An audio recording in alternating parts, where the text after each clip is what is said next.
ప్రస్తుతం ఈ ప్రపంచంలో అతి పురాతనమైన గొప్ప విశ్వవిద్యాలయాలుగా పేరుగాంచిన ఆక్స్ఫర్డ్ లేదా హార్వర్డ్ విశ్వవిద్యాలయాల కంటే పూర్వం దాదాపుగా 2500 సంవత్సరాల క్రితం చాలా అభివృద్ధి చెందిన విశ్వవిద్యాలయం ఒకటి ఉండేది అని, అది మన అఖండ భారతదేశంలో ఉండేదని మీకు తెలుసా? అక్కడ శస్త్రచికిత్స చేసేవారు, యుద్ధాలు చేసేవారు, భాషలను సృష్టించేవారు.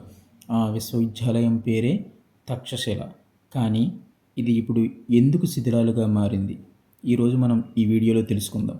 క్రీస్తు పూర్వం 6వ శతాబ్దంలో మన అఖండ భారతావనిలోని గాంధార రాజ్యం, అదే నేటి పాకిస్తాన్లోని రావల్పిండిలో తక్షశిల స్థాపించబడింది.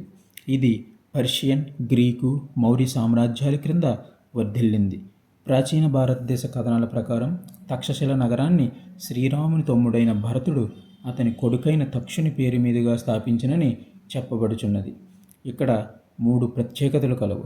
అవి గురుకుల పద్ధతి. విద్యార్థులు 12 సంవత్సరాలు గురువులతోనే నివసించేవారు, అక్కడే విద్యను అభ్యసించేవారు. ప్రాక్టికల్ ఎడ్యుకేషన్, యుద్ధం నేర్చుకోవడానికి నిజమైన అరణ్యాల్లో శిక్షణనిచ్చేవారు. గ్లోబల్ స్టూడెంట్స్, గ్రీకు, పర్షియన్ మరియు చైనా విద్యార్థులు కూడా ఇక్కడ చదువుకునేవారు. ఇక్కడ విద్యను అభ్యసించిన వారిలో ముఖ్యమైన వారు ఆచార్య చాణక్యుడు. ఇతను నందరాజును పడదోసి చంద్రగుప్తుని రాజుగా చేశాడు. ఇతను రచించిన అర్థశాస్త్రం ప్రస్తుతం అవలంబిస్తున్న విధానాలకు మార్గదర్శకం. పాణిని, ఈ మహర్షి 4000 సంస్కృత వ్యాకరణ నియమాలను రచించెను. ఇతనిని సంస్కృత భాషా పితామహుడు అని అంటారు. జీవకుడు, ఇతను బుద్ధునికి వ్యక్తిగత వైద్యుడు. మెదడు శస్త్రచికిత్స చేసేవాడు. తక్షశిలలో 68 రకాల విభాగాలు ఉండేవి. వాటిలో కొన్ని: యుద్ధ విద్య, 14 రకాల ఆయుధాలతో మరియు ఏనుగులతో యుద్ధం నేర్పించేవారు.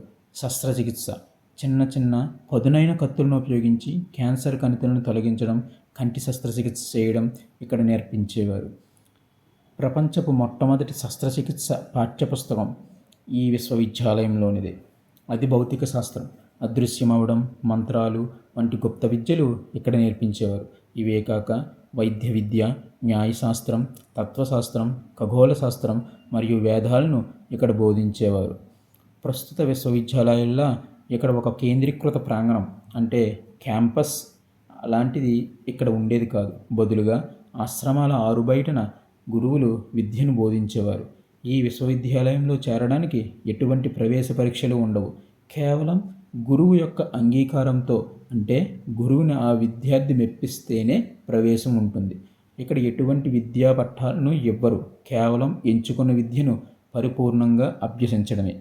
తక్షశిలకు సుమారు 10,000 పైచిలుకు విద్యార్థులు బాబిలోనియా, గ్రీస్ మరియు చైనా వంటి దేశాల నుండి వచ్చి విద్యను అభ్యసించేవారు.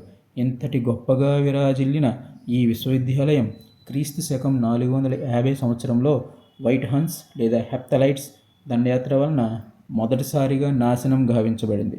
అప్పటి ఈ దండయాత్ర సమయంలో తక్షశిల గ్రంథాలయాల నుండి 10% గ్రంథాలు నలంద విశ్వవిద్యాలయానికి చేరవేయబడ్డాయి. ఈ దండయాత్రలోనే చాలామంది గురువులు చంపబడ్డారు. తప్పించుకున్నవారు టిబెట్, థాయిలాండ్లలో కొనసాగారు. తర్వాత 11వ శతాబ్ద కాలంలో ఇస్లామిక్ దాడుల వలన మిగిలిన శిథిలాలు కూడా నాశనం చేయబడ్డాయి. తక్షశిల విశ్వవిద్యాలయం స్థాపించబడి నేటికి 2500 సంవత్సరాల పైన గడుస్తున్నా ఇప్పటికీ మనతోనే ప్రయాణిస్తుంది. అది ఎలాగంటారా? ఇప్పటి ఐఐటీలు, ఎన్ఐటీలు అప్పటి గురుకుల పద్ధతిని అవలంబిస్తున్నాయి. ఆ కాలంలో రచించిన అర్థశాస్త్రంలోని రాజకీయాలను ఎప్పటికీ పాలనలో ఉపయోగిస్తున్నారు. భారతదేశం ఒకప్పుడు ప్రపంచానికే అత్యుత్తమ విద్యను నేర్పిన విశ్వగురువు అని తక్షశిల నిరూపించింది. మరి రాబోయే కాలంలో మన దేశం అంతటి అత్యుత్తమ స్థానాన్ని సాధించగలుగుతుందంటారా?